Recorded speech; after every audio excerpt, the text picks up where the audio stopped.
Hello everyone, this is Rishita from Sharat Chandra IAS Academy. So as a part of our daily current affairs analysis, today we shall discuss about today's current affairs. Okay, so today's current affairs are taken from Hindu newspaper, Indian Express and PIB as well. Okay, so ఈరోజు topics ఇవన్నమాట. So Lok Sabha passes supreme court judges bill without any discussion. Next one, critical minerals the foundation of strategic power. Next, the problem with India's free trade agreement strategy. Next, GI tax scaling traditional welfare. GI tax నుంచి cut చేయండి, మళ్ళీ చెప్తాను. GI tax scaling traditional wealth into global brands. Mains enrichment segment as well as daily practice questions. Okay, so now we shall discuss about our first article. Okay, so so ఈరోజు first article ఏంటంటే it's about Lok Sabha. Okay, so Lok Sabha అనేది ఒక bill అనేది pass చేసింది, that is supreme court judges యొక్క strength మీద. Okay, so ఈ particular ఈసారి మనకున్న సెషన్ ఏంటి అంటే దట్ ఈస్ మాన్సూన్ సెషన్. ప్రస్తుతానికి ఏం సెషన్ అవుతుంది, that is monsoon session. Okay, so Lok Sabha and Rajya Sabha they are having monsoon session అనమాట. ఓకే, సో ఈ పర్టికులర్ మాన్సూన్ సెషన్లో సో ఈరోజు హిందూ ఆర్టికల్లో మనకు వచ్చిన ఏంటంటే దట్ ఈస్ 3 థింగ్స్ అనేవి డిస్కస్ చేశారు. సో ఫస్ట్ ఏంటంటే that is as I told you supreme court judges యొక్క strength. Okay, so the next one is bankers book evidence bill అనేది ఒకటి అని చెప్పచ్చు. ఓకే, సో ఈ బ్యాంకర్స్ బుక్ ఎవిడెన్స్ బిల్ అనేది ఏంటంటే ఇప్పుడు everything is becoming digitalised, right? So ఆ తరహాలో వీళ్ళు ఏం చేశారు అంటే ఈవెన్ ఎవిడెన్స్ పరంగా బ్యాంకర్స్ ఎలక్ట్రానిక్ బుక్స్ అనేవి అంటే డిజిటల్ బుక్స్ కూడా యాక్సెప్ట్ చేయొచ్చు అన్నట్టు. నెక్స్ట్ ఇంకొకటి ఏంటంటే Indian statistical institutes bill. Okay, Indian statistical institutes bill అనేది ఏంటంటే ఒక 95 years old. Okay, so 95 years old ఉన్న ఒక ఇండియన్ ఇన్స్టిట్యూట్ స్టాటిస్టికల్ ఇన్స్టిట్యూట్ని మనం ఓవర్హాల్ అంటే ఏంటంటే మళ్ళీ రీడిఫైన్ చేస్తున్నాం, అంటే రీడెవలప్మెంట్ అనేది చేస్తున్నాం అనమాట. ఓకే, సో ఈ 2 బిల్స్ అనేవేమో ఇంట్రడ్యూస్ అయ్యాయి and supreme court judges bill which is discussing about strength అనే దాని మీద ఇంకొకటి అది పాస్ అయిపోయింది అని చెప్పచ్చు. So that is about the news that we are having today in Hindu.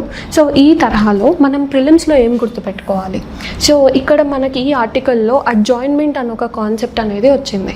So adjournment అంటే ఏంటి, అడ్జాయిన్మెంట్ సైన్డ్ అయ్యి అంటే ఏంటి? ఓకే, సో అడ్జాయిన్మెంట్ అంటే ఏంటంటే దట్ ఈస్ ఫర్ ఎగ్జాంపుల్ ఇప్పుడు ఒక పార్లమెంట్ సెషన్ జరుగుతుందండి. ఓకే, సో స్పీకర్ ఏం చెప్తారంటే ఫర్ ఎగ్జాంపుల్ ఒక బ్రేక్ తీసుకుందాం అనుకున్నారు. Okay, so the particular session will be adjoined. Okay, so for that like ఒక 1 o'clock వరకు 2 o'clock వరకు అని ఒక స్పెసిఫిక్ టైం చెప్తే దాన్ని అడ్జాయిన్మెంట్ అంటారు. అలా కాకుండా సో అడ్జాయిన్మెంట్ సైన్డ్ అంటే ఏంటంటే స్పీకర్ నెక్స్ట్ ఎప్పుడు సెషన్ మళ్ళీ స్టార్ట్ అవుతుందో చెప్పరు మనకి. అంటే ఏంటి, అది 2 o'clock 3 o'clock అతను చెప్పరు. సో ఆ టైంలో ఏమవుతుంది, దాన్ని మనం అడ్జాయిన్మెంట్ సైన్డ్ అని అంటాం అనమాట. ఓకే, ఓకే, ఆ తర్వాత నెక్స్ట్ వాయిస్ ఓట్. అయితే ఈ పర్టికులర్ సుప్రీంకోర్టు జడ్జెస్ బిల్ అనేది ఎలా పాస్ అయిందంటే through voice vote. Okay, so voice ఓట్లో you will have ayes and noes. Okay, so ayes అంటే ఏంటంటే ఎస్ వీ యాక్సెప్ట్ దాట్ అని చెప్పి, నోస్ అంటే ఏంటంటే వీ డోంట్ యాక్సెప్ట్ ఇట్ అని చెప్పి. అయితే మరి ఓన్లీ వాయిస్ ఓట్ ఉంటుందా అంటే అలా ఏం లేదు.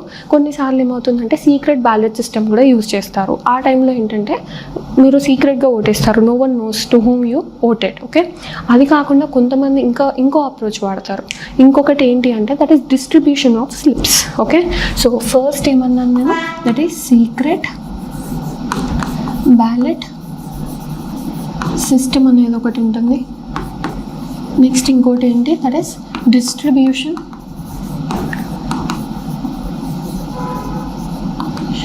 ఆఫ్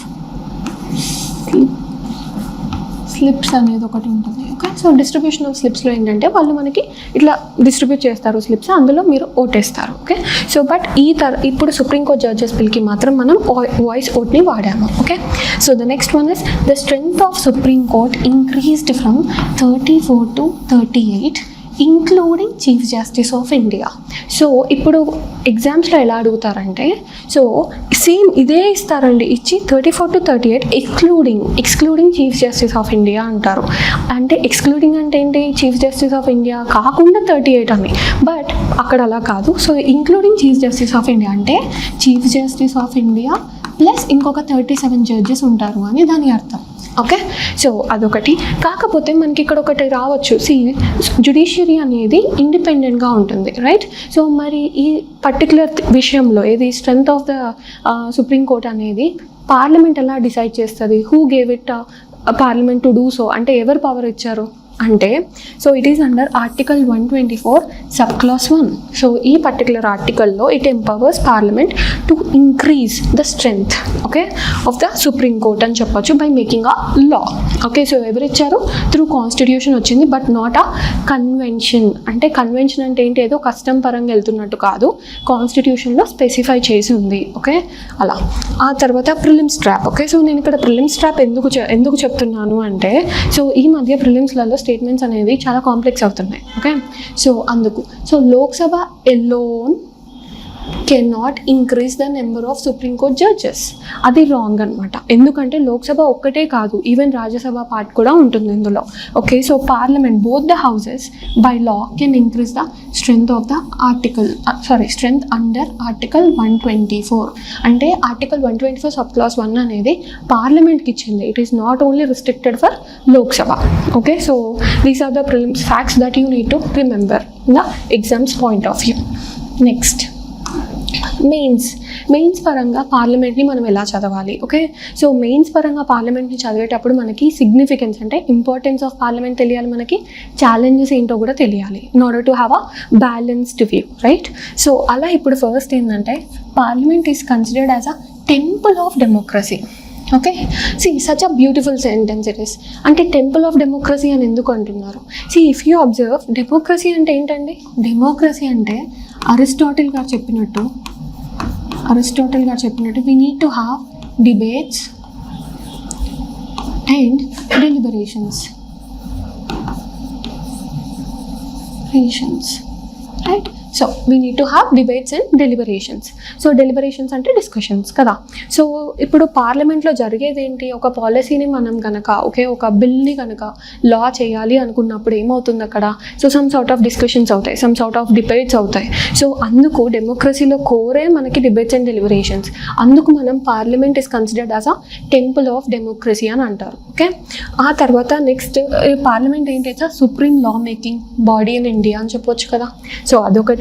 అండ్ ఇంకొకటి, there was a saying, parliament is to discuss, debate and decide rather than disrupt and demon. Okay, so disrupt and demon. So రీసెంట్గా మనం చూస్తే పార్లమెంట్లో డిస్రప్షన్స్ ఎక్కువ అవుతున్నాయి. ఓకే, సో ఫర్ ఎగ్జాంపుల్ మీరు ఈ గ్రాఫ్ చూడండి. ఫస్ట్ లోక్సభలో 1952 ఆ టైంలో మనకి నియర్లీ 135 సెషన్స్ అయ్యాయి.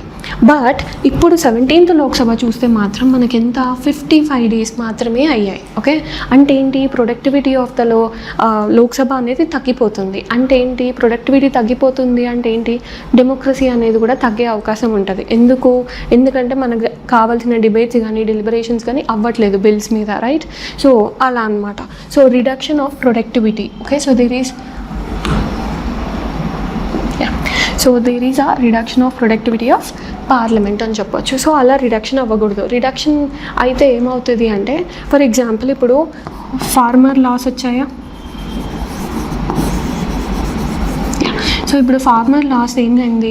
సో చాలా ఫాస్ట్గా పార్లమెంట్లో డిస్కషన్స్ అయితే మీ కమిటీ స్టేజ్లో కానీ సో అంత స్క్రూటినీ అవ్వక. ఓకే, సో అంటే స్క్రూటినీ అంటే ఏంటండి? లైక్ మొత్తం 100% దాని మీద ఒక వ్యూ తెలుసుకోకుండా సో బిల్స్ పాస్ చేసేసారు. సో కానీ తర్వాత సుప్రీంకోర్టు ఇన్వాల్వ్ అయ్యి దాన్ని నల్ అండ్ వాయిడ్ అని చెప్పేసింది కదా, నల్ అండ్ వాయిడ్ అని చేసేసింది, రైట్? అంటే ఏంటి? ప్రొడక్టివిటీ ఆఫ్ ద పార్లమెంట్ అనేది తగ్గుతుందా లేదా? సో అలా. సో ఇలా మనం మెయిన్స్లో ఎలా రాయాలంటే సిగ్నిఫికెన్స్ ఆఫ్ పార్లమెంట్ అనేది తెలుసుకోవాలి మనం, తర్వాత ఛాలెంజెస్ అనేది తెలుసుకోవాలి. సో దాట్ మనకి ఇచ్చిన క్వశ్చన్ ప్రకారం డిమాండ్ని అడ్రస్ చేయొచ్చు ప్రాపర్గా. ఓకే, సో ఇలాంటి టర్మ్స్ అనేవి గుర్తుపెట్టుకుంటే ఇంకా మెయిన్స్లో బాగా రాయడానికి అవకాశం ఉంటుంది. Okay, so this is the end of this particular article. Next, critical minerals the foundation of strategic power. Okay, so ఇప్పుడు కనుక మనం వరల్డ్ ఎకానమీని చూస్తే క్రిటికల్ మినరల్స్ అనేవి చాలా మేజర్ రోల్ ప్లే చేస్తున్నాయి, right? In each and every sector some of the other way critical minerals అనేవి necessary అయిపోతున్నాయి కదా. సో ఇండియా అనేది వికసిత్ భారత్ బై 2047 అవ్వాలనుకున్నా, లేదంటే ఒక డెవలప్డ్ ఎకానమీ సైడ్ వెళ్ళాలన్నా కానీ క్రిటికల్ మినరల్స్లో మనం హెజిమోనీ ఆర్ టాప్ ప్లేస్లో ఉండడం అనేది ఇట్స్ అ నెసెసరీ థింగ్ అని చెప్పొచ్చు. సో ఎందుకు అసలు క్రిటికల్ మినరల్స్ అనేవి ఎందుకు అంత ఇంపార్టెంట్ అవుతున్నాయంటే నేను ఒక త్రీ సెక్టర్స్లో చూపిస్తాను క్రిటికల్ మినరల్స్ యొక్క importance, so that you can understand why critical minerals are called the foundation of strategic power. అసలు స్ట్రాటజిక్ పవర్ అంటే ఏంటి? ఫస్ట్ అంటే ఒక లాంగ్ టర్మ్ ఇన్ఫ్లుయెన్స్ ఉండడం. ఓకే, సో ఇప్పుడు మనం క్రిటికల్ మినరల్స్లో వై దే ఆర్ నెసెసరీ అన్నట్టు మనం మాట్లాడదాం. ఓకే, సో ఇప్పుడు క్రిటికల్ మినరల్స్ ఉన్నాయా? సో ఇందులో first clean energy. Okay, so ఇప్పుడు వరల్డ్ అనేది క్లీన్ ఎనర్జీ సైడ్ వెళ్తుంది. సో ఈ క్లీన్ ఎనర్జీలో కూడా క్రిటికల్ మినరల్స్ అనేవి చాలా నెసెసరీ అవుతాయి. ఎందుకు అంటే ఫర్ ఎగ్జాంపుల్ ఇప్పుడు సోలార్ ఫోటోవోల్టాయిక్ సెల్స్ని చూసుకోండి. ఓకే, సో ఇప్పుడు ఆ సోలార్ ఫోటోవోల్టాయిక్ సెల్స్లలో సిలికాన్ కానీ లేదంటే గ్యాలియం కానీ సో ఇలాంటివి యూజ్ అవుతాయి in terms of manufacturing, right? So ఒక క్లీన్ ఎనర్జీ సైడ్ వెళ్ళాలన్నా కానీ అసలు క్లీన్ ఎనర్జీ ఎందుకు కావాలి? In order to ensure net zero by 2047. Okay, so అదొకటి ఎన్ష్యూర్ చేయడానికి. లేదు అంటే ఇప్పుడు మనకి యునైటెడ్ నేషన్స్ది దట్ ఈస్ SDG అనేది ఉంటుంది, అంటే sustainable development goals 13th that is climate action. Okay, so ఆ క్లైమేట్ యాక్షన్ని మనం అచీవ్ చేయాలన్నా by 2030. So it is necessary అని చెప్పొచ్చు క్రిటికల్ మినరల్స్. ఆ తర్వాత నెక్స్ట్ వచ్చేసింది ఏంటంటే దట్ ఈస్ డిజిటలైజేషన్.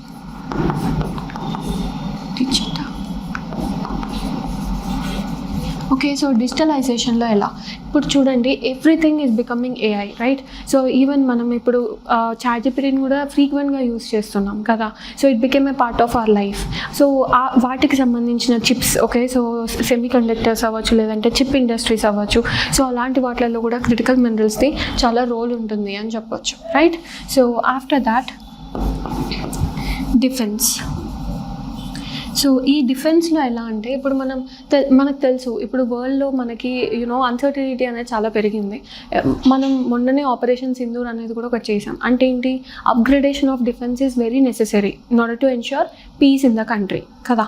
సో ఈ డిఫెన్స్ సెక్టర్లో కూడా క్రిటికల్ మినరల్స్ అనేవి యూజ్ అవుతాయి మనకి, రైట్? సో మనం డిఫెన్స్ సెక్టర్లో కూడా మనం ఆత్మనిర్భర్ అంటే సెల్ఫ్ రిలయంట్ అవ్వడానికి ఆలోచిస్తున్నాం కాబట్టి సో క్రిటికల్ మినరల్స్లో మనం టాప్లో ఉండడం అనేది చాలా నెసెసరీ థింగ్ ఫర్ ఇండియా అనమాట. ఓకే, ఈ క్రిటికల్ మినరల్స్ అనేవి ఇండియా అనేది ఇంకా బెటర్గా ఎలా పర్ఫామ్ చేయొచ్చు అనే దాని మీద ఈ పర్టికులర్ ఆర్టికల్ అనేది డిస్కస్ చేశారు అని చెప్పొచ్చు. Okay okay so in this article మనం ప్రిలిమ్స్ కంటెక్స్ట్ అనేది చూడాలి first.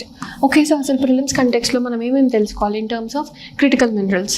Okay, so first critical మినరల్స్లో what are the critical minerals? అసలు ఏంటవి అంటే they are the minerals which are essential. Okay, so which are essential for a country's economic development అవ్వచ్చు లేదంటే some sort of national security as a discussed about defence అవ్వచ్చు, ఆ తర్వాత strategic industries అయితే అట్లా. కాకపోతే వాటి సప్లై అనేది మాత్రం ఒక వల్నరబిలిటీ అనేది ఉంటుంది వాటి సప్లైలో. ఎలా అంటే some sort of supply shocks అవ్వడం లేదంటే ప్రాపర్గా దొరకకపోవడం మనకి. సో అలా అయితే ఇప్పుడు మనకి క్రిటికల్ మినరల్స్ అన్న కాన్సెప్ట్ వచ్చిన ప్రతిసారి రేర్ ఎర్త్ ఎలిమెంట్స్ అనేవి వస్తాయి అన్నమాట. ఓకే, సో అసలు వాట్ ఈస్ ద డిఫరెన్స్? అసలు క్రిటికల్ మినరల్స్ అంటే ఏంటి, రేర్ ఎర్త్ ఎలిమెంట్స్ అంటే ఏంటి? I tell you with an diagram. Okay, so first rare earth elements and then ఈ క్రిటికల్ మినరల్స్ అనేవి ఉంటాయి. ఓకే, సో ఇప్పుడు రేర్ ఎర్త్ ఎలిమెంట్స్ అనేవి they are a subset of critical minerals. ఇప్పుడు rare earth elements అనేవి మనకు ఒక 17 ఉంటాయండి. ఓకే, సో అంటే ఏంటి 17 ఉంటాయి. So rare earth elements is a subset of critical minerals, right? కానీ కొన్నిసార్లు క్వశ్చన్స్ ఎలా ఇస్తారంటే critical minerals is a subset of rare earth elements అంటారు. It is wrong. Okay, you have to keep that in mind. Okay, after that India holds. అసలు Indian position అనేది ఎక్కడ ఉంది rare earth ఎలిమెంట్స్లలో అంటే ఇట్ ఈస్ థర్డ్ లార్జెస్ట్ అనమాట in terms of reserves. Okay, so రిజర్వ్స్లలో third largest ఉన్నాం మనం. బట్ వెన్ కమ్స్ టు ప్రొడక్షన్లో మాత్రం వీఆర్ 7th అనమాట. ఓకే, సో ఇప్పుడు చూడండి రిజర్వ్స్లలో 3rd ఉన్నాం, ప్రొడక్షన్లో 7th ఉన్నాం. ఇక్కడే అర్థమవుతుంది రైట్ ఎంత మనం పొటెన్షియల్లో టాప్ ఉన్నాం బట్ ప్రొడక్షన్లో మాత్రం తక్కువ ఉన్నాం. అంటే ఏంటి there is a gap, right? So అంటే ఏంటి ఆ ఛాలెంజెస్ అనేవి మనం అడ్రస్ చేయాలి. ఆ తర్వాత next we are 100% import dependent for 10 critical minerals. I don't say అన్ని క్రిటికల్ మినరల్స్కి 100% ఇంపోర్ట్ డిపెండెంట్ ఉన్నామని నేను చెప్పను. బట్ ఒక పర్టికులర్ 10 క్రిటికల్ మినరల్స్కి మాత్రం మనం 100% ఇంపోర్ట్ డిపెండెంట్ ఉన్నాం. ఓకే, సో ఇది కొంచెం ఎక్స్ట్రీమ్ స్టేట్మెంట్ అనిపించవచ్చు but it is real. Okay, only for that particular 10 critical minerals. అలా కాకుండా we are 100% import dependent for all critical minerals అంటే మాత్రం it's a wrong statement. Okay, so ఇలా మనం ప్రిలిమ్స్ పాయింట్ ఆఫ్ వ్యూలో ఆలోచించవచ్చు. ఆ తర్వాత నెక్స్ట్ మెయిన్స్. సో మెయిన్స్లో ఈ పర్టికులర్ క్రిటికల్ మినరల్స్ని మనం ఎలా చదవాలి? ఓకే, సో ఫస్ట్ ఏంటంటే geopolitical risk as a factor. Okay, so geopolitical రిస్క్లో ఏంటంటే ఇఫ్ యూ అబ్జర్వ్ క్రిటికల్ మినరల్స్లలో చైనా అనేది చాలా పయోనీర్గా ఉంది. ఓకే, సో మనకి చైనాకి in some or the other way ఏదో ఒక కాన్ఫ్లిక్ట్ నడుస్తూనే ఉంటుంది, some sort of cold war అని కూడా చెప్పొచ్చు, రైట్? సో అలాంటప్పుడు మనం చైనా మీద ఎక్కువ డిపెండ్ అయ్యాం అనుకోండి, సో ఇన్ కేస్ ఏదన్నా కొంచెం కాన్ఫ్లిక్ట్ అనేది రైజ్ అయినప్పుడు వీ కాంట్ ఫైండ్ ఇంపోర్ట్స్ కదా, అంటే ఇంపోర్ట్స్ అనేవి అక్కడి నుంచి చైనా నుంచి రావడం అనేది ఇంకా మనకి తగ్గుతుంది. సో అలా చైనా మీద డిపెండ్ అవ్వడం అనేది జియో పొలిటికల్ స్ట్రాటజీలో is not a good thing. So అలా అదొకటి. అండ్ క్లీన్ ఎనర్జీ ట్రాన్స్మిషన్, నేను ముందే చెప్పాను, క్లీన్ ఎనర్జీ సైడ్ ట్రాన్స్మిట్ అవ్వాలి అనుకుంటే కనుక క్రిటికల్ మినరల్స్ మ్యానుఫ్యాక్చరింగ్ అనేది నెసెసరీ, రైట్? సో అదొకటి. ఆ తర్వాత నెక్స్ట్ స్ట్రక్చరల్ కన్స్ట్రెయిన్స్. అసలు స్ట్రక్చరల్ కన్స్ట్రెయిన్స్ ఏంటి? క్రిటికల్ మినరల్స్ డెవలప్మెంట్లో మనకి స్ట్రక్చరల్ కన్స్ట్రెయిన్స్ ఏమున్నాయంటే ఒకటి స్లో ప్రోగ్రెస్ ఇన్ ఇన్ఫ్రాస్ట్రక్చర్. ఇందాకే చెప్పాను ఏంటి, 3rd rank in terms of reserves కానీ 7th rank in terms of production. ఎందుకు? Because there is a slow progress in infrastructure. ఆ తర్వాత నెక్స్ట్ రెగ్యులేటరీ క్లియరెన్సెస్. ఇప్పుడు రెగ్యులేటరీ క్లియరెన్స్లో మనం అబ్జర్వ్ చేస్తే ఇండియాలో రెడ్ టాపిజం అనేది ఎక్కువ. రెడ్ టాపిజం, సో ఇండియాలో రెడ్ టాపిజం అనేది ఎక్కువ అని అంటారు. సో రెడ్ టాపిజం అంటే ఏంటి జనరల్గా? సో రెడ్ టాపిజం అంటే too much of paper work ఉంటుంది ఏదైనా చేయాలి అంటే. అలాంటప్పుడు ఏమవుతుంది, రెగ్యులేటరీ క్లియరెన్సెస్ అనేవి చాలా లేట్గా వస్తాయి ఇండస్ట్రీస్కి. సో దానివల్ల ఏమవుతుంది, ఒక ఇన్ఫ్రాస్ట్రక్చర్ అనేది అంత ఈజీగా డెవలప్ అవ్వదు. ఆ తర్వాత next mission to execution, right? So ఇప్పుడు క్రిటికల్ మినరల్స్ అనేవి అంత నెసెసరీ అయినప్పుడు డెఫినెట్గా గవర్నమెంట్ అనేది in some or the other way incentives అంటే ఎంకరేజ్మెంట్ ఇవ్వడానికి ట్రై చేస్తుంది, రైట్? సో వాటి యొక్క మిషన్ ఎందుకు, ఇన్ ఆర్డర్ టు ఎగ్జిక్యూట్ అంటే రియల్ వరల్డ్లోకి ఎలా అయినా తీసుకురావాలి అని, రైట్? సో అలా తెచ్చిందే నేషనల్ క్రిటికల్ మినరల్స్ మిషన్ అనేది ఒకటి. సో దీని ద్వారా ఏంటంటే ప్రొడక్షన్ లెవెల్లో ఇన్సెంటివ్స్ ఇవ్వడానికి ట్రై చేస్తుంది గవర్నమెంట్. ఆ తర్వాత నెక్స్ట్ కాబెల్ లిథియం ఎక్స్ప్లోరేషన్ అనేది డీల్ చేసుకుంది. ఓకే, సో అర్జెంటీనాతోని కాబెల్ అనేది ఒక లిథియం ఎక్స్ప్లోరేషన్ డీల్ అనేది ఇట్ హ్యాస్ సైన్డ్ అని చెప్పొచ్చు. ఎందుకంటే I told you that India should not depend much on China. ఎందుకంటే we don't know geopolitical లెవెల్లో ఎలాంటి కాన్ఫ్లిక్ట్స్ ఉంటాయి, ఎంతవరకు ఫ్రెండ్స్గా ఉంటాం, we don't know, right? So అందుకు it's better if you choose an alternative, that is Argentina అనొచ్చు, లేదు అంటే you can also say Brazil. So అలా. Okay, so in this way you have to discuss about this particular topic in terms of mains. So next, that is our third editorial. So in third editorial we'll be discussing about the problem with India's free trade agreement strategy. Okay, so అసలు India యొక్క free trade agreement strategy అనేది ఎందుకు ఉంది, అసలు why we need a free trade agreement strategy? So మనం observe చేస్తే India అనేది we are trying to become a global key player. ఎందులో అండి? ఇన్ గ్లోబల్ సప్లై చైన్ కదా. సో ఇలా ఒక గ్లోబల్ సప్లై చైన్లో మనం ఒక కీ ప్లేయర్ అవ్వాలి అనుకుంటే కనుక free trade agreements are very necessary అని చెప్పొచ్చు అనమాట. ఓకే, సో ఈ పర్టికులర్ ఎడిటోరియల్లో అసలు గ్లోబల్ ఫ్రీ ట్రేడ్ అగ్రిమెంట్స్ అనేవి మనం ఇండియా అనేది చాలా మందితో చేస్తుంది, రీసెంట్గా మనం చాలా చూస్తున్నాం, రైట్? కాకపోతే దానివల్ల అసలు ఇండియాకి పాజిటివ్స్ అవుతున్నాయా, నెగిటివ్స్ అవుతున్నాయా? We all know that every coin will have a 2 sides కదా. అలా ఫ్రీ ట్రేడ్ అగ్రిమెంట్స్ వల్ల మనకి ప్రోస్ ఉంటాయి, కాన్స్ ఉంటాయి. సో ఆ తరహాలో మనం ఈ ఎడిటోరియల్ని చూద్దాం. సో ఫస్ట్ ఏంటంటే there is a mention of ASEAN countries కదా. So there is a mention of ASEAN countries. So ఈ ఏషియన్ కంట్రీస్ అనేవి మనకి necessary in terms of prelims context. Okay, so ప్రిలిమ్స్లో ఏషియన్ గురించి అడిగే ఛాన్సెస్ ఉంటాయి, ఎందుకంటే మనం ప్రిలిమ్స్లో చూస్తాము. సో ఫస్ట్ ఇక్కడ ఏంటంటే అసలు ఏషియన్ ఆర్గనైజేషన్ అనేది ఎప్పుడు ఎస్టాబ్లిష్ అయింది? That is in 1967. ఎక్కడ అంటే త్రూ బ్యాంకాక్ డిక్లరేషన్. అండ్ ఇక్కడ హెడ్ క్వార్టర్స్ అనేది ఎక్కడ ఉంది? That is there in Jakarta. And ప్రస్తుతానికి 11 members, not 10 members. Okay, so రీసెంట్గా తైమూర్ లెసిపి అనేది also got in to it. So అందుకు ఇట్స్ 11 members బాడీ ఇప్పుడు ప్రస్తుతానికి. సో అండ్ చైర్మన్షిప్ అనేది ఏంటంటే యాన్యువల్గా రొటేట్ అవుతూ ఉంటుంది బిట్వీన్ మెంబర్స్. అయితే ఇక్కడ మనం లిస్ట్ ఆఫ్ కంట్రీస్ అనేది కూడా గుర్తుపెట్టుకోవాలి, because last time there was a question on list of countries from NATO. So ala, so Indonesia, Malaysia, Philippines, Singapore, Thailand, Brunei, Vietnam, Laos, and next we have Myanmar, and then Cambodia, and then Timor Leste. Okay, so ఇవి గుర్తుపెట్టుకుంటే మనం ప్రిలిమ్స్లో ఏమైనా question వచ్చినా we can answer in a proper way. So after that ఇంకొక important thing ఏంటంటే ఇక్కడ that is strait of Malacca. Okay, so this strait of Malacca is very important. So prelims కంటెక్స్లో మనల్ని ఇది ఏ సీస్ మధ్యలో ఉంటుంది అని కూడా అడగొచ్చు, right? So it is between Andaman sea అని చెప్పచ్చు and south China sea. Okay, so it is between south China సీకి అండమాన్ సీకి ఉంటుంది. అండ్ ఇది ఏ కంట్రీస్ అంటే that is Malaysia and Singapore, and ఇక్కడ ఇంకొక కంట్రీ ఏంటి that is Indonesia. Okay, so Indonesia కూడా ఉంటుంది అని చెప్పొచ్చు అనమాట. ఓకే, సో అక్కడ ఉంటుంది మనకి strait of Malacca. Please keep these things so that you can write properly when the question asked in prelims. Okay, ఆ తర్వాత నెక్స్ట్ మెయిన్స్ కంటెక్స్లో ఎలా మాట్లాడాలి మనం. See as I told you every coin will have 2 sides. అలా free trade agreement వల్ల మనకి we will have few significances and challenges as well. Okay, so first will see the significances. అసలు significances ఏంటి అంటే it Boost trade and investment. Okay, so ఎలా free trade agreement ద్వారా మనకి trade అనేది ఎలా బూస్ట్ అవుతుంది.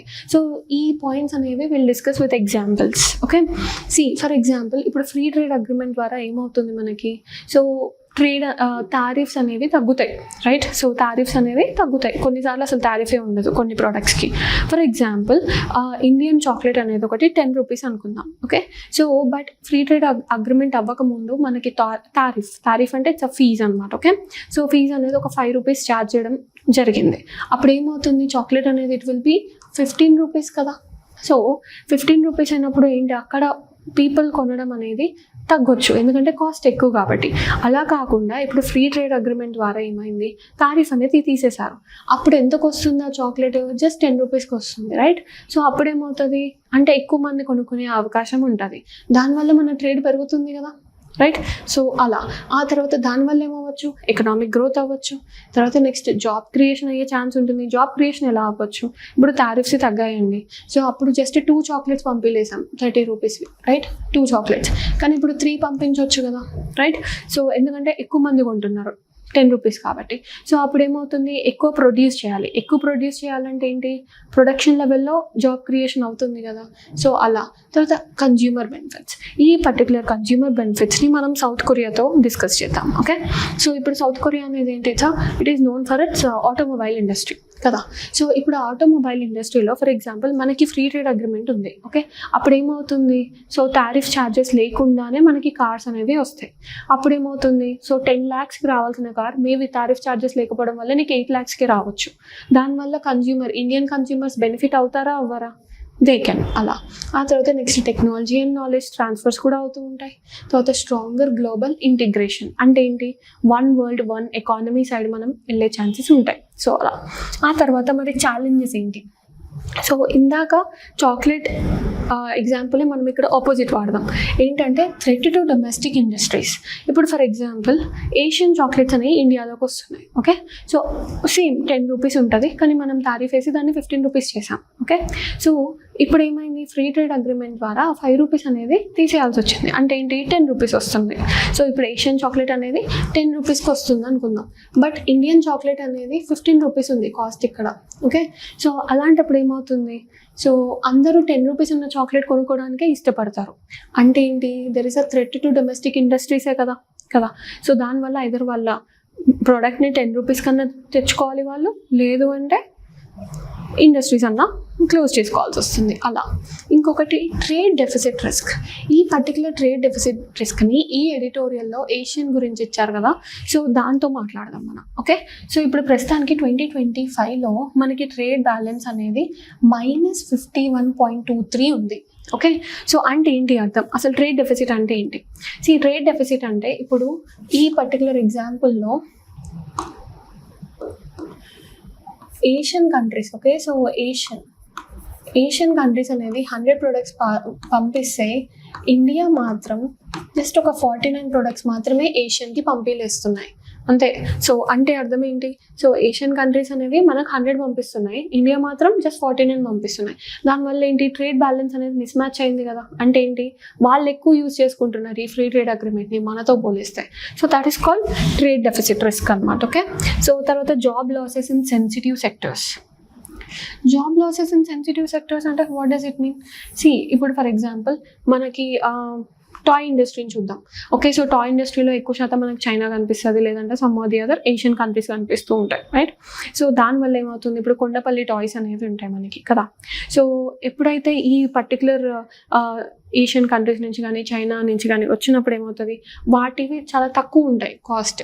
సో అలా తక్కువ కాస్ట్ ఉండి డంపింగ్ అంటే కావాల్సిన దానికంటే తక్కువ కాస్ట్ పెట్టి పంపించేస్తారు. అలా డంపింగ్ అవ్వడం వల్ల మన ఇండియాలో జాబ్ లాసెస్ అవుతాయి. ఇప్పుడు టాయ్ ఇండస్ట్రీలో అట్లా చాలా మంది జాబ్ పోగొట్టున్నారు because of their dumping duties అంటే డంపింగ్ వల్ల, రైట్? డంపింగ్ అనే ఒక కాన్సెప్ట్ వల్ల బై చైనా ఉండవచ్చు, లేదంటే some sort of other ASEAN countries అవ్వచ్చు, రైట్? సో అలా డంపింగ్ చేసినప్పుడు ఏమవుతుంది, జాబ్ లాసెస్ అనేవి అవుతాయి అన్నమాట. ఓకే, ఆ తర్వాత next we have unequal benefits as I told you. ఇక్కడ ఏంటి, ట్రేడ్ డెఫిసిట్ రిస్క్ అవుతుంది కదా. సో దానివల్ల బెనిఫిట్స్ కూడా అన్ఈక్వల్ ఉంటున్నాయి. తర్వాత next loss of political autonomy. So loss of political autonomy అంటే ఏంటి? లాస్ ఆఫ్ పొలిటికల్ అటానమీ అంటే ఫర్ ఎగ్జాంపుల్ ఇప్పుడు ఏషియన్ కంట్రీస్తోనే ఏదైనా డీల్ చేద్దాం అనుకుంటున్నాం. ఓకే, అలాంటప్పుడు India will definitely think of that it had a free trade agreement with ASEAN. అంటే ఏంటి, పాలసీ ఇండిపెండెంట్గా వెళ్ళాం. ఓకే, ఇది ఆల్రెడీ చేసాం మనము అన్నట్టు ఫ్రీ ట్రేడ్ అగ్రిమెంట్ని కన్సిడర్ చేయాల్సి వస్తుంది. ఆ తర్వాత complex and rules and standards అంటే ఏంటి? రీసెంట్గా ఇండియా అనేది యూరోపియన్ యూనియన్తో కూడా ఇండియా అండ్ యూరోపియన్ యూనియన్ కూడా ఫ్రీ ట్రేడ్ అగ్రిమెంట్ చేసుకున్నారు, right? So if at all మీరు అగ్రిమెంట్ తీసి చూస్తే it will be very complex. ఒక నార్మల్ సిటిజన్స్ అర్థం చేసుకోలేదు, అలా ఉంటుంది అనమాట. సో కాంప్లెక్స్ రూల్స్ ఉంటాయి అండ్ స్టాండర్డ్స్ అనేవి ఉంటాయి. సో ఇన్ దిస్ వే ఈ ఫ్రీ ట్రేడ్ అగ్రిమెంట్ గురించి మనం మెయిన్స్లో మాట్లాడితే బాగుంటుంది. ఓకే, సో ఒకసారి ఈ టేబుల్ని కూడా చూసుకోండి, so that in case India and Japan రిలేషన్స్లో you can write trade deficit అనేది ఎంత ఉంది, ఇంకా ఎంత ఇంప్రూవ్ అవ్వాలి అన్నట్టు. Okay, so this is the end of this particular article. So our next article is GI tax, scaling traditional wealth into global brands. Okay, so అసలు GI tax అనేది ఏంటి? జిఐ ట్యాక్స్ అంటే that is geographical indication tax కదా. So ఇది ఎందుకు ఇవ్వాలి అంటే ఏంటంటే in order to show the world. Okay, so in order to represent our culture, or local culture to the world అనమాట. So that we can create them as a global brands. Okay, so ఆ తరహాలో మనం ఈ GI ట్యాక్స్ని మాట్లాడతాం. So ఈ GI tax అనేది ప్రిలిమ్స్కి ఇంపార్టెంటే as well as మెయిన్స్కి కూడా ఇంపార్టెంట్ అని చెప్పొచ్చు. Okay, so first will look into prelims context. So ప్రిలిమ్స్లో ఏ విధంగా అడుగుతారు క్వశ్చన్స్? ఒకటి ఏంటంటే they are under an act, they will be governed under an act, that is GI అంటే జియోగ్రఫికల్ ఇండికేషన్ ఆఫ్ గూడ్స్ అనే ఒక యాక్ట్ అనేది ఉంటుంది దాని ద్వారా. And they came into force in 2003 అని చెప్పొచ్చు. తర్వాత నెక్స్ట్ ఈ జిఐ రిజిస్ట్రీ అనేది ఒకటి ఉంటుంది. ఓకే, ఇది మెమరీ బేస్డ్ క్వశ్చన్ అడగచ్చు. సో ఈ జిఐ రిజిస్ట్రీ అనేది it is there in Chennai, that is in Tamil Nadu. So అదొకటి. ఆ తర్వాత ఇట్ ఈస్ అడ్మినిస్టర్డ్ బై ఎవరు? Controller general of patents, designs and trade marks. Okay, so administration ఎవరు చేస్తారని కూడా ది లాస్ట్ క్వశ్చన్. ఆ తర్వాత it is renewable. Okay, so ఇది ఏంటంటే ఇండెఫినెట్గా ఉంటుంది, కాకపోతే ఎవ్రీ 10 yearsకి నువ్వు రిన్యూవల్ చేసుకుంటూ ఉండాలి. ఒక్కసారి జిఐ ట్యాగ్ తెచ్చుకొని ఇండెఫినెట్గా వాడతా అంటే it's a wrong thing. Okay, so every 10 yearsకి ఒకసారి you have to renew it so that you can use it indefinitely only after renewing 10 years. కావాలనే ఈ పాయింట్ స్ట్రెస్ చేస్తున్నాను నేను, ఎందుకంటే అది ప్రిలిమ్స్లో ఆపోజిట్గా అడుగుతారు. సో అలా. ఆ తర్వాత నెక్స్ట్ ఇంకొక అదర్ థింగ్ ఏంటంటే it is a collective right. If at all ఒక ఎగ్జామ్లో కనుక మనకి GI tag is an individual right అన్నారు అనుకోండి, అసలు ఎలిమినేట్ చేసేయండి అన్నమాట, because it's a collective right. For example Hyderabad హలీంకి జిఐ ట్యాగ్ ఉంది కదా. సో అంటే ఏంటి, హైదరాబాద్లో హలీం చేసే వాళ్ళు they can use it. Okay, అంతేగాని ఒక్కళ్ళు యూజ్ చేయడానికి కుదరదు. It's a collective right for that particular territory. Okay, for that particular territory అంటే ఇప్పుడు హైదరాబాద్ హలీంని తీసుకెళ్ళి ఏమంటారు, చెన్నై వాళ్ళు యూస్ చేసుకోవద్దు ఆ వర్డ్ని, లేదంటే వైజాగ్ వాళ్ళు యూస్ చేసుకోవద్దు, because it is only for that particular territory అనమాట. Okay, so it's a collective right but for that particular territory. ఆ తర్వాత మరి ఇండియాలో ఏ స్టేట్కి ఎక్కువ జిఐ ట్యాగ్స్ ఉన్నాయి అంటే దట్ ఈస్ విత్ ఉత్తరప్రదేశ్. ఉత్తరప్రదేశ్కి 81 ఉన్నాయి, 81 జిఐ ట్యాగ్స్ ఉన్న ప్రోడక్ట్స్ ఉన్నాయి అన్నమాట. ఓకే, సో మరి వాట్ అబౌట్ తెలంగాణకి ఇట్స్ లైక్ 18 అలా ఉన్నాయి. వాట్ అబౌట్ ఆంధ్రప్రదేశ్ అంటే సంథింగ్ అరౌండ్ 19, ఓకే 19 అలా ఉన్నాయి. సో హైయెస్ట్ ఎక్కడ ఉంది, దట్ ఈస్ ఉత్తరప్రదేశ్. మనం ఇక్కడ గుర్తుపెట్టుకోవాల్సింది ఏంటి, 2 తెలుగు స్టేట్స్కి highest number of GI products అయితే లేవు. Okay, so that is the one.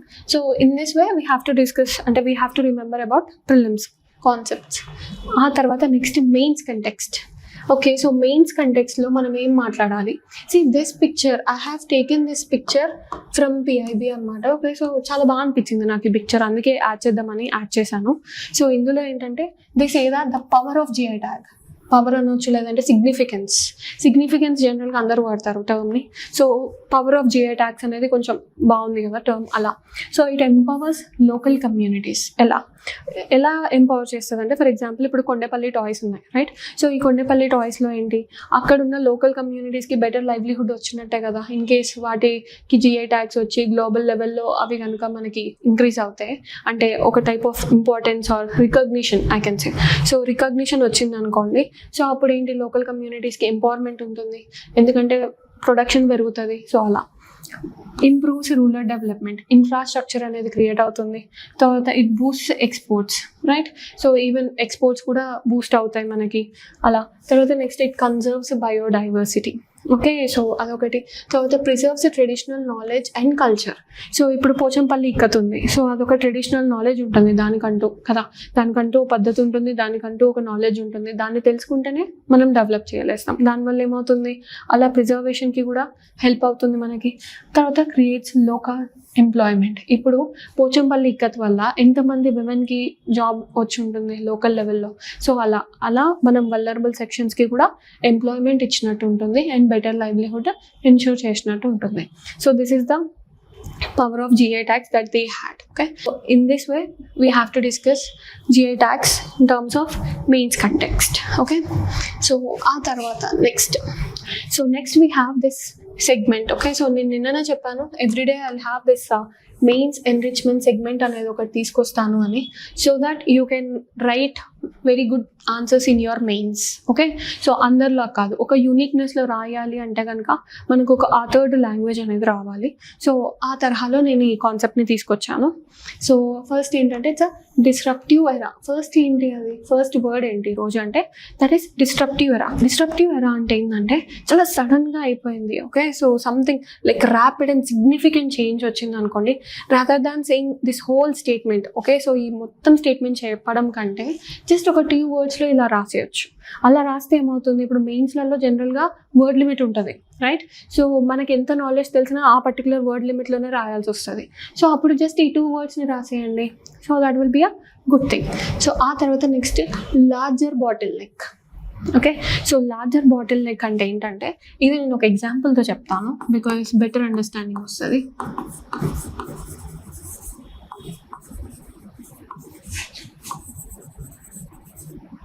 large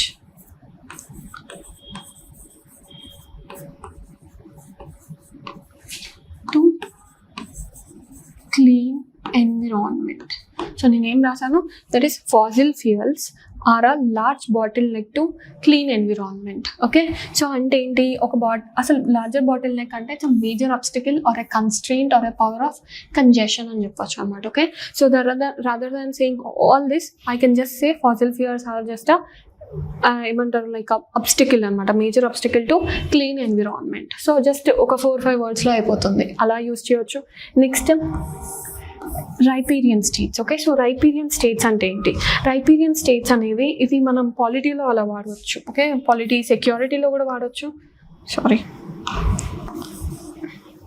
will just draw south India. Okay, so ఇప్పుడు సౌత్ ఇండియా, నిన్న కావేరీ డిస్ప్యూట్ అనేది వచ్చింది న్యూస్లోకి, రైట్? సో కర్ణాటక అనేది ఇక్కడ ఉంటుంది, తమిళనాడు అనేది ఈ ఏరియాలో ఉంటుంది, right? So this is Karnataka and this is Tamil Nadu. Right. So ఇప్పుడు అప్పర్ రైపీరియన్ స్టేట్ అంటే కర్ణాటక, లోవర్ రైపీరియన్ స్టేట్ అంటే ఇట్ ఇస్ తమిళనాడు అని చెప్పొచ్చు అలా. So it's a country that shares, okay, so లేదంటే స్టేట్స్ దట్ షేర్స్ బ్యాంక్ కానీ or a basin of river. ఇప్పుడు ఏంటి, కావేరీ రివర్ బేసిన్ అనేది కర్ణాటకలో ఉంటుంది, తమిళనాడులో ఉంటుంది, అందుకు మనం రైపీరియన్ స్టేట్స్ అని అంటూ ఉంటాం, రైట్. సో లేక్స్ అనేవి అట్లా.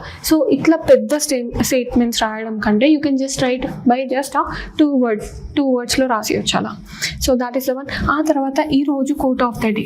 సో ఈరోజు కోట్ ఆఫ్ ద డే అనేది ఏంటంటే, సో ఈరోజు నేను ఆర్టిఫిషియల్ ఇంటెలిజెన్స్ గురించి తీసుకొచ్చాను, ఎందుకంటే in some or the other way artificial intelligence అనేది న్యూస్లో ఉంటుంది, ఓకే. సో నాకు అనిపించింది ఆర్టిఫిషియల్ ఇంటెలిజెన్స్ మీద కూడా కొన్ని కోట్స్ తెలిసి ఉంటే మెయిన్స్లో బాగా రాయొచ్చు అని, ఫ్యూచర్ మెయిన్స్లలో. సో ఫస్ట్ ఏంటంటే that is artificial intelligence can accelerate development అనేది వస్తుంది ఆర్టిఫిషియల్ ఇంటెలిజెన్స్ వల్ల, but only responsible governance can ensure inclusive progress. అసలు ఇంక్లూజివ్ ప్రోగ్రెస్ అనేది ఏంటి? ఇంక్లూజివ్ ప్రోగ్రెస్ అంటే you are including every one in terms of development. ఇప్పుడు growth ఉండాలి అంటే కొంతమంది గ్రో అవుతే సరిపోదండి, ఓకే, డెవలప్మెంట్ ఉండాలి మనకి. ఇంక్లూజివ్ ఎలా అంటే అందరూ డెవలప్ అవ్వాలి మనతోని అనుకుంటే మాత్రం ఒక రెస్పాన్సిబుల్ గవర్నెన్స్ అనేది యాడ్ అవ్వాలి ఏఐకి, అప్పుడే మనం ఇంక్లూజివ్ ప్రోగ్రెస్ని చూడలేస్తాం. So this particular quote means that అనమాట, ఓకే. సో దాని మీనింగ్ ఇది. So next will go with daily MCQs, okay. So prelims MCQs అనేది, సో ఈ వాటర్ బాంబింగ్ అనేది it is there in newspaper, Hindu న్యూస్ పేపర్లో వచ్చింది water bombing in terms of wild ఫైర్ని తగ్గించడంలో. సో అంటే వైల్డ్ ఫైర్స్ అనేవి యూరోప్లో ఒకసారి ఇట్లా చెలరేగాయి మంటలు, సో దాంట్లో వాటర్ బాంబింగ్ అనే టెక్నిక్ని వాడారు. సో నాకు అనిపించింది అది డిస్కస్ చేయడం కంటే దాని మీద ఒక క్వశ్చన్ ఇస్తే ఇంకా బెటర్ ఉంటుంది అని, ఎందుకంటే సో డ్రై ఐస్ మీద ఆల్రెడీ ఒకసారి అడిగారు క్వశ్చన్స్ మనల్ని. సో వాట్ ఇఫ్ ఇలా కూడా అడిగితే ఎలా అని చెప్పి just pause this video and try to answer this in the comment session, okay.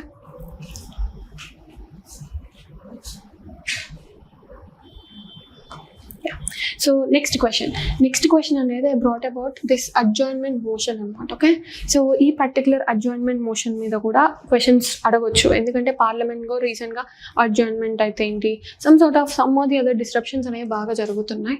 So just pause this video and understand the question and try to answer it in the comment section, okay. Okay, the next one is mains answer. Yesterday మనం ఒక mains answer అనుకుందాం, right, interstate river water disputes మీద. So as I promised you I will explain how to structurize the answer, okay. So that you can understand, you can Tally మీరు రాసింది correct ఉందా లేదంటే లేదా అన్నట్టు, డిమాండ్ ప్రాపర్గా address చేశారా లేదా అని.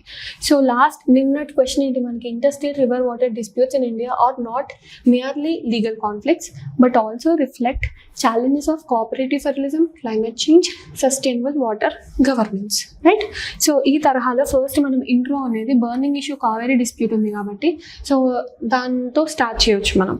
ఆ తర్వాత బాడీలో ఏం మాట్లాడాలంటే you have to discuss about legal conflicts, okay. So అందులో మనం ఆర్టికల్ 262 మెన్షన్ చేయొచ్చు, ఇంటర్స్టేట్ రివర్ వాటర్ డిస్ప్యూట్స్ని మెన్షన్ చేయొచ్చు, ట్రిబ్యునల్స్ని మెన్షన్ చేయొచ్చు, తర్వాత role of supreme court, okay. So అంటే ఇప్పుడు కృష్ణా వాటర్ డిస్ప్యూట్ అవుతుంది, సో అది ఎక్కడ దాకా వచ్చింది అని, సో కృష్ణా వాటర్ డిస్ప్యూట్ చెప్పొచ్చు మనం. తర్వాత నెక్స్ట్ యూ కెన్ సే దిస్ పంజాబ్కి హర్యానాకి మధ్యలో కూడా వాటర్ డిస్ప్యూట్స్ ఉంటాయి, సో అదొకటి. తర్వాత next delay in tribunal awards and ఇంప్లిమెంటేషన్లో ఏం క్రైసిస్ వస్తుంది, సో అలా చెప్పొచ్చు. అదేంటి లీగల్ కాన్ఫ్లిక్ట్స్లలో. ఇంకొక బాడీ కూడా ఉంది, ఏంటది, challenges of cooperative federalism, climate change and sustainable water governance. So దాంట్లో మనం ఏం రాయొచ్చు అంటే ఇప్పుడు కోఆపరేటివ్ ఫెడరలిజం కంటే మనకేమవుతుంది, కాంపిటేటివ్ ఫెడరలిజం. సో కాంపిటేటివ్ అంటే నువ్వా నేనా అన్నట్టు అయిపోతున్నారు అనమాట, దట్ ఈస్ నాట్ గుడ్. తర్వాత పొలిటికల్ రీజనలిజం అంటే ఏంటంటే మా స్టేట్కే రావాలి, మా పర్టికులర్ రీజనే డెవలప్ అవ్వాలి అన్నట్టు వెళ్తున్నారు in terms of water sharing. తర్వాత next electoral considerations. Water conflicts అనేవి ఉండొచ్చు, కానీ చాలాసార్లు ఏమవుతుందంటే ఒక పొలిటికల్ గెయిన్ కోసం ఈ వాటర్ కాన్ఫ్లిక్ట్స్ని పెంచుతున్నారు, రైట్. సో ఇష్యూని పెంచి చూపిస్తుంటారు, ఎందుకు, ఫర్ ఎలక్టోరల్ కన్సిడరేషన్స్ ఒకటి. తర్వాత delayed data sharing. For example ఇప్పుడు కృష్ణా రివర్ ఉందండి ఆంధ్రప్రదేశ్కి తెలంగాణకి, రైట్. సో డేటా షేరింగ్ అనేది ఎప్పటికప్పుడు జరుగుతూ ఉండాలి, so that they can handle properly about this Krishna river, right. So floods కానీ లేదంటే సమ్ సార్ట్ ఆఫ్ డ్రాట్స్ కానీ, సో డేటా షేరింగ్ ద్వారానే బెటర్గా అర్థం చేసుకోలేస్తారు కదా. సో అట్లా డిలే చేయకూడదు అలాంటి విషయాలలో. So it is also a challenge అలా. తర్వాత next climate change. What are the challenges in climate change and sustainable water governance. ఒకటి ఏంటంటే ఇప్పుడు ఎల్నినో అనేది ఉంది ఈ ఇయర్, సో అదొకటి. తర్వాత next reduced river flow basin level అనేది ఒకటి. Demand side management. ఇప్పుడు డిమాండ్ సైడ్ మేనేజ్మెంట్ అంటే ఏంటి, అసలు ఏ స్టేట్కి ఎంత ఉండాలి, ఎంత అలొకేట్ అవ్వాలి, సో అదొకటి. తర్వాత రెయిన్ వాటర్ హార్వెస్టింగ్. అన్ని స్టేట్స్లలో రెయిన్ వాటర్ హార్వెస్టింగ్ అనేది మ్యాండేట్ చేయలేదు, దానివల్ల ఏంటి సస్టైనబుల్గా మనం యూస్ చేయలేమని రాయొచ్చు. Okay, so this should be the body. ఆ తర్వాత కంక్లూజన్లో ఏం రాయొచ్చు అంటే, ఇప్పటిదాకా మనం ఏంటి ఛాలెంజెస్ చెప్పాం కదా, మరి గవర్నమెంట్ ఏం చేస్తుందో కూడా చెప్పాలి కదా in order to solve this. So అట్లా మనం కంక్లూజన్ ఏం చేయాలంటే ఒక బ్యాలెన్స్డ్ కంక్లూజన్ రాయాలి. ఓకే, సో అలా రాయడానికి యూ కెన్ యూజ్ అంటే లైక్ గవర్నమెంట్ అనేది ఇట్లా జలశక్తి మినిస్ట్రీ అనేది తీసుకొచ్చింది, లేదంటే అటల్ భూజల్ యోజన అనేది ఒకటి తీసుకొచ్చింది in order to answer the crisis of this water అంటే వాటర్ డెవలప్మెంట్ అని. ఆ తర్వాత నెక్స్ట్ you can also right inter state council అనేది ఒకటి. ఇప్పుడు ఆర్టికల్ 263 కింద ఇంటర్ స్టేట్